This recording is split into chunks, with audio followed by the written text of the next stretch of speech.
com um assunto envolvendo as mulheres e os militares. É uma reportagem, inclusive, do jornal Folha de São Paulo, falando que o governo Lula recebeu a orientação de justamente se posicionar contra uma ação no Supremo Tribunal Federal. Orientação essa que veio das Forças Armadas. E se posicionar contra uma ação do Supremo que tenta permitir que as mulheres tenham acesso a todas as carreiras militares. Para o Exército, a inclusão de mulheres em determinadas funções pode comprometer o desempenho militar numa situação de combate, por causa, sabe do quê? O que eles falaram? Da fisiologia feminina, foi o que eles alegaram. Os argumentos fazem parte de um parecer interno que deveria permanecer restrito para embasar o posicionamento da Advocacia Geral da União perante ao STF. O documento, no entanto, acabou sendo enviado ao Supremo Tribunal Federal. A AGU acolheu os argumentos do Exército e se manifestou no processo contra a imediata ampla concorrência para a carreira militar. O ministro-chefe, o Jorge Messias, decidiu, no entanto, mudar o discurso para não endossar o argumento de que a entrada de mulheres em determinadas áreas, né, representaria o enfraquecimento das Forças Armadas. Na reportagem do jornal Folha de São Paulo, há inclusive aqui o quanto as mulheres representam, né, a quantidade de mulheres no nosso serviço militar, né, e até na comparação com outros países. Olha aqui essa lista aqui, ó, vamos colocar aqui na tela para que a gente possa ver. Por exemplo, no Brasil, o efetivo militar de mulheres representa 10%, está bem aqui abaixo, né? É um dos países que tem a menor participação de mulheres nessa área militar, enquanto a Hungria e os Estados Unidos têm um índice maior, mas mesmo assim menos, né? 20% na Hungria, e nos Estados Unidos 18% de mulheres no efetivo militar desses países. Vamos lá, vou começar com você, Madal. O que você acha? É preciso aumentar o número de mulheres? O Exército defende o veto a mulheres em algumas funções. Você acha que tem função que a mulher realmente não deveria participar, que não deveria agir? Alô? Eu acho que a gente teve uma instabilidade aqui com a Madá, daqui a pouquinho ela volta. Vou passar para o Josias, que o Josias também estava analisando essa reportagem aqui, né, Josias? Você acha que é uma espécie de machismo isso ou não? Ou há funções realmente de que a mulher não deva participar? Eu acho que é machismo, Fabíola. Na prática, a Advocacia Geral da União endossou os argumentos das Forças Armadas na peça que enviou ao Supremo Tribunal Federal. E os argumentos dos militares para sustentar essa tese, segundo a qual é preciso restringir a participação de mulheres em determinados postos da carreira, é um monumento à dissimulação de uma certa cumplicidade. Inclusive, não se esperava que o governo Lula se acumpliciasse com esse atraso das corporações fardadas, né? E aí há um trecho da argumentação do Exército em que, na prática, os militares endossam todos aqueles estereótipos que são associados ao hipotético sexo frágil, né? E alegam que na zona de combate as mulheres não teriam estrutura para suportar o esforço físico e o esforço mental. Esse é um tipo de argumento que já foi superado, inclusive nos Estados Unidos, há 11 anos. Os Estados Unidos, que tem lá as Forças Armadas, uma das mais temidas do mundo, superou esse tipo de argumento que está ali impregnado de misoginia, né? Em 2013, quando presidia os Estados Unidos o Barack Obama, o Pentágono revogou uma proibição que havia, na ocasião, a presença de mulheres na linha de frente dos combates.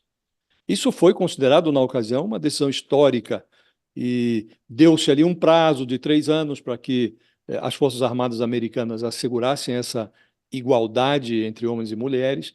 E, em dezembro de 2015, foi finalmente anunciado que as mulheres teriam acesso a todos os postos das Forças Armadas, sem exceção. E era secretário da Defesa, na época, um sujeito chamado Ash Carter. E esse Ash Carter, ou Ash Carter, ele fez uma argumentação que me pareceu muito lógica. Ele foi direto ao ponto. Ele disse: olha, há um número significativo de mulheres que podem passar pelos controles físicos rigorosos das Forças Armadas, do mesmo modo que muitos homens podem não conseguir passar por esse tipo de controle. Então, a tese dele é que era preciso aproveitar as vantagens de cada indivíduo, homem, mulher, não importa. Cada indivíduo, segundo a sua capacidade, se superasse os padrões determinados pelas Forças Armadas, por que não podem ser enviados à zona de combate? Homem, mulher, não importa. Agora, a macheza do Exército Brasileiro sustenta essa tese de que é preciso vetar as mulheres, e eles fazem o argumento, o preconceito é dissimulado, sob uma camuflagem meio paternal.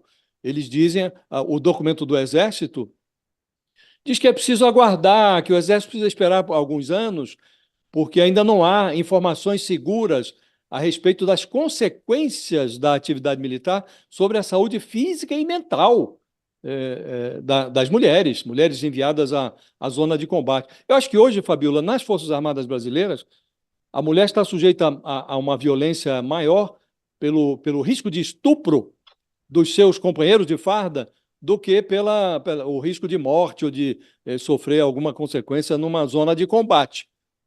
E a aeronáutica incorporou esse mesmo tipo de argumento e disse que é preciso fazer, e disse inclusive a aeronáutica que já está tomando providências para colher, analisar e monitorar dados que possam subsidiar de forma mais segura essa futura inclusão das mulheres em todos os postos. Isso é mais ou menos como se as Forças Armadas Brasileiras dissessem, sob controle absoluto masculino: olha, vamos esperar aí mais alguns anos, porque hoje, se a gente faz, as mulheres estão sujeitas ali a dar faniquito na frente de combate, porque não tem resistência psicológica. Então é preciso esperar. Quanto tempo? Isso as análises serão feitas ao longo de um longo período. Não é possível mais aceitar esse tipo de argumento, Fabiola. E foi preciso que uma mulher mostrasse esse paradoxo, essa contradição, né? A procuradora Eliseta Ramos, que foi procuradora-geral da República por um curto período ali, na transição entre o Augusto Aras e o Paulo Gonet, e nessa transição ela apresentou lá 3 ações no Supremo, uma referente ao Exército, outra para a Aeronáutica, outra para a Marinha, questionando, isso é inconstitucional, inclusive, não há amparo constitucional para essa distinção entre sexos na carreira militar. Precisamos enfrentar esse debate, Fabiola. Como disse, já foi superado até nos Estados Unidos, que tem lá as Forças Armadas uma das mais respeitadas do mundo, mais poderosas do mundo, se não respeitadas, poderosas. Ninguém contesta o poderio das Forças Armadas americanas, e lá esse tipo de debate já foi superado. Há outro debate que já foi superado lá, né, que as Forças Armadas americanas já admitiram a presença de gays. Então, aqui no Brasil, se falar, então, em gay nas Forças Armadas, aí mesmo é que vai dar um curto-circuito. E agora estamos tratando só das mulheres. Daqui a pouco o debate chega aos gays. Mas os gays estão lá, né, ô Josias? Estão lá, sem dúvida. Óbvio que estão lá, os gays estão lá. Eles estão em toda parte, Fabiola. Óbvio, de como isso é tratado publicamente, a gente não sabe. Agora, Amada, a pergunta, né? O Josias acha que isso é machismo. Você, como mulher, acha que isso é machismo ou não? Você acha que a mulher não pode ocupar qualquer cargo, né, dentro das Forças Armadas? Eu acho que tem 2 questões, Fabiola. Uma é a de cargos específicos que em nenhuma, por exemplo, que você não tenha a força física ou que você não passe naquele teste. Mas aí, como disse o Josias, independe de ser homem ou de ser mulher. Você pode ter um homem que não passe no teste físico e uma mulher que passe no teste físico. O que eu sou contra é você tirar a coisa do teste físico. Tem cargo que tem que ter o teste físico, e tem cargos até as Forças Armadas de Israel, que tem 88% dos cargos abertos para mulheres, lá o serviço militar feminino é obrigatório, tem cargos que não tem nenhuma mulher que passou, já. Assim, não existe na história. Mas aí é uma outra questão. O que as nossas Forças Armadas querem não é só a questão da mulher no poder.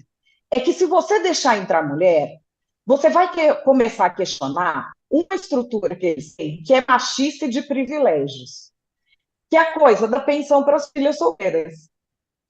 Uma instituição que em 2023 tem uma pensão vitalícia para filhas solteiras, vai querer que entre mulher para daí você começar a questionar todos esses benefícios que as famílias têm sem nenhuma justificativa nos dias de hoje?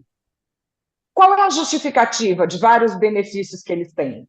Então, a gente tem uma instituição que ancorou seus privilégios em conceitos machistas e que, se mudar, vai ter que abrir mão de privilégio. Então, fica ainda mais arraigada a coisa. Eu não acho que é só de preconceito. A questão é do dinheiro também. Eles não podem ficar botando mais mulher lá para dentro, porque aí a sociedade vai começar a questionar várias coisas que as Forças Armadas fazem. E eu acho muito divertido isso, assim, dessa preocupação, não pode deixar entrar, porque nas funções de combate, papapá, o último combate foi a Guerra do Paraguai, gente. Pelo amor de Deus, entendeu? Os Estados Unidos terem essa preocupação, Israel ter essa preocupação, o Irã ter essa preocupação, eu compreendo. Agora, chega a ser divertido, né? As nossas Forças Armadas preocupadas com o combate. A gente não tem munição para aguentar mais um dia de combate. Ia ser meio-dia só, todo mundo ia aguentar. Então, assim, fica parecendo cada vez mais uma desculpa do que uma realidade. A questão é que tem que ter o teste físico. Em se passando no teste físico, ok, é isso. Acho que tem que ficar muito dentro do desejo da mulher, né? Se a mulher quer ir né, e se sente capaz de ir, também tem essa Esse coisa, é o né? ponto, Fabiola. Esse é o ponto. Se a mulher quer exercer um direito, ela tem o direito. Se ela terá condições de fazê-lo, é outra questão. Mas você não pode, de antemão, dizer, não, esse posto aqui não é para mulher, isso aqui é só para homem. Não, se a mulher tiver condições de exercer, como disse lá o comandante das Forças Armadas Americanas, olha, a igualdade de condições está assegurada. Há condições técnicas para o exercício da função. Entre essas condições está a avaliação física. Muitos homens não conseguem passar. Algumas mulheres conseguem. Por que você vai sonegar a essas mulheres que têm condições físicas de exercer e têm o desejo de exercer atividades numa frente de batalha? Por que você vai sonegar a essas mulheres esse direito? Não faz nexo, Fabiola. E é um debate que é arcaico. Estamos vivendo outros tempos, sabe? As Forças Armadas brasileiras estão agora convivendo com a suspeita de conivência, ou um pedaço delas, com o golpismo do Bolsonaro. Aí vão adicionar a isto mais o machismo, os argumentos do Exército, da Força Aérea Brasileira, alistam a cúpula dos militares no machismo. Isso é uma potencialização de um atraso que não orna mais, mesmo sociedades que ainda convivem com essa franja arcaica, já não merecem tanto arcaísmo, Fabiola. Não dá, sabe? São coisas que já, a essa altura, deveriam ser intoleráveis. E é preciso que o Supremo agora, diante desta boa provocação feita pela subprocuradora Eliseta Ramos, enquanto esteve lá no comando da Procuradoria-Geral da República, é preciso que o Supremo dê uma resposta adequada aos tempos que vivemos. Infelizmente, isso está sob a relatoria de 3 ministros diferentes, o que conspira contra a rigidez da decisão, né? O ideal é que o Supremo unificasse isso, bota num relator só e manda rapidamente para o plenário, para não ficar aquela decisão monocrática, às vezes enviesada. O Supremo que decida pelo seu colegiado, não individualmente, e aí vamos saber qual é o tamanho do nosso atraso. Eu vou querer ouvir o Thales também, mas antes eu só quero colocar as aspas da subprocuradora Eliseta Ramos, que o Josias já ressaltou aqui, que é muito interessante, né? Diz ela, abre aspas, não há fundamento razoável e constitucional apto a justificar a restrição da participação feminina em corporações militares. Se o legislador e a corporação consideram que as mulheres são aptas a exercer os referidos cargos, como admitem por intermediário da própria norma, não é plausível estabelecer limites ou restrições ao exercício desse direito fundamental, sob pena da configuração de um manifesto tratamento discriminatório, é o que diz a Eliseta na ação. Vamos lá, Thales, a bola, a batata quente na mão do governo. O que o governo Lula deve fazer, até diante do seu histórico, né, de defesa do direito das mulheres, deve ceder essa pressão? Como o governo Lula vai lidar com isso? A batata quente vai parar na mão do Supremo, não tem solução. O governo vai tentar dar uma puxada aí na corda a favor dos militares, dos generais, etc. e tal, mas quem vai decidir vai ser o Supremo Tribunal Federal. Esse é inevitável, inevitável, vai cair na mão do Supremo. Os motivos das Forças Armadas eles não estão confessando. Tudo tem um pouco a ver. Eu acho que tem machismo. Eles estão se aproveitando do machismo para esconder motivos financeiros. Um é o que a Madeleine já apontou, que é a questão das pensões. Isso daí pode levantar discussão sobre pensões. Outro, os próprios generais, ouvidos pela Folha de São Paulo, nessa reportagem, disseram: a gente gastou muito, vai ter que gastar muito para equipar as áreas militares, as academias. O reparo das academias militares, por exemplo, aumentou o rearranjo da AMAN, Academia Militar de Agulhas Negras, aumentou em 64 milhões os gastos do Exército. Houve um gasto ali de 64 milhões para equipar a AMAN, para ter banheiros femininos, esse tipo de coisa, dormitórios, esse tipo de coisa. Então, eles criam dificuldades financeiras, essas dificuldades, argumentações que não são as reais deles mesmos, para esconder discussões financeiras. Tem que botar mais dinheiro e resolver, e acabou. É simples assim. Nos Estados Unidos, foi liberado geral, teve um tempo ali para as mulheres passarem nos exames físicos mesmo. A primeira passou, acho que a liberação foi em 2015, a primeira que passou nos exames foi em 2020, mas passou. Dizer que as mulheres não podem passar, lá tem um exemplo. Passaram, já estão passando, e vão passar aqui também. E é só isso. Tem normas de exames físicos, passou no exame, está resolvido, não tem mais problema. O que não querem é deixar fazer o exame. Não há lógica, não há o que, como diz o Josias de Souza, não orna com os militares. A gente está falando aqui sobre o desejo da mulher, né? A questão também seria, né, Madá, se a mulher fosse obrigada, porque a gente está falando da situação do país, né, do Brasil, e você disse, a última guerra foi a Guerra do Paraguai.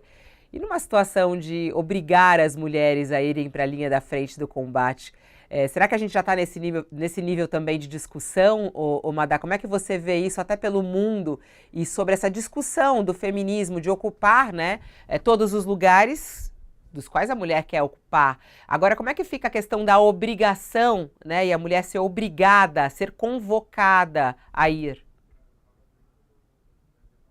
Tá desligado, Madá. Essa questão da convocação, você tem nos Estados Unidos, mas acho que hoje em dia você tem 600 mulheres na linha de combate. Você tem em Israel 88% das posições do exército são femininas. Você tem quase uma equiparação, mas na linha de combate são 4%. Você teve um contingente muito grande, que isso é uma coisa histórica, de mulheres na linha de combate, entre as mulheres curdas na guerra da Síria, combatendo o Estado Islâmico. elas acabaram entrando na linha de combate, sobretudo porque o pessoal do Estado Islâmico não sabia muito bem o que fazer quando via uma mulher armada, uma mulher soldado, e elas tinham mais vantagem, já que onde eles chegavam dizimando todos os homens, não havia um combate, eles chegavam matando todo mundo. Mas, tradicionalmente nas sociedades, por que que não se obriga a mulher a ir? Não se obriga porque você acaba demolindo a sociedade. Se for um pequeno contingente de mulheres, como é nos Estados Unidos, é uma questão, é a mulher que se dispôs, ela não é forçada desde que está no exército, ela não vai ser forçosamente convocada, mas ela pode se colocar à disposição para a linha de frente. O homem não, ele está lá, é pau para toda obra. Isso por quê? Porque é uma realidade. O dever de cuidado com crianças e com mais velhos nas sociedades tem sido da mulher há milênios e não mudou. E aí, toda vez que eu falo isso, alguém exemplifica um homem que tem esse dever de cuidado, que é a exceção que confirma a regra, porque um homem, quando troca uma fralda, isso em 2023, quem tem um marido que troca a fralda? O camarada, no seu círculo social, ele está quase sendo beatificado, como se aquilo não fosse a obrigação dele. É uma mudança social que pode ser lenta, e pode ser que não ocorra, pode ser que sempre acabe recaindo, no final das contas, sobre as mulheres, o dever de cuidado com os mais novos e com os mais velhos. Não importa o que a gente acha certo ou errado, se você acha certo dividir, se você acha certo não dividir. O status quo, a situação nas sociedades tem sido essa. Se você tira a mulher, você acaba demolindo vamos dizer, uma rede de apoio para quem não tem como buscar uma rede de apoio, que são os idosos, que são os doentes e que são as crianças, e aí o Estado teria de entrar com essa rede de apoio. Então, dá mais trabalho tirar a mulher do que deixar, entende? Por isso que temos a questão da obrigatoriedade. Você vai ter análises teóricas e filosóficas diferentes, mas em todo lugar onde se analisa o que é mais fácil é deixar a mulher ali do jeito que está e não obrigar. Você só colocar na linha de frente quem se voluntaria. Eu queria até ouvir, ninguém tá comentando muito aqui, ó, sobre esse assunto, mas a Adriana fala assim, olha, homem ah, não, é falando coisa aqui, é, tem coisa que não dá pra ler, você pega no susto aí não dá pra ler, mas eu achei interessante. É um debate bacana a gente colocar, né, como que deve ser, né, quais são os lugares. O Max fala, querem ocupar a linha de frente, mas querem a opção de ir ou não ir? Querem um danoninho também? Não, eu não gosto de danoninho. Você gosta, Madá? Geralmente o homem que fala isso nunca foi para combate nenhum, né? Adoro a Homem que Madá. vai para combate não fala esse tipo de coisa, eu não vejo, eu vejo fazer uma discussão mais realista, assim. Eu gosto que ela já Olha, rebate. Devia fazer um quadro, Madá responde. Sim, Responde na lata. E ela é assim mesmo, ela vai que vai. Eu adoro. Madá nas na redes, é isso. Revolução Francesa tem um episódio em que as É. mulheres pegaram facas em Paris e partiram para Versalhes, onde era a sede do reino, né? Partiram para Versalhes e fizeram o rei fugir. O rei e a rainha Maria Antonieta.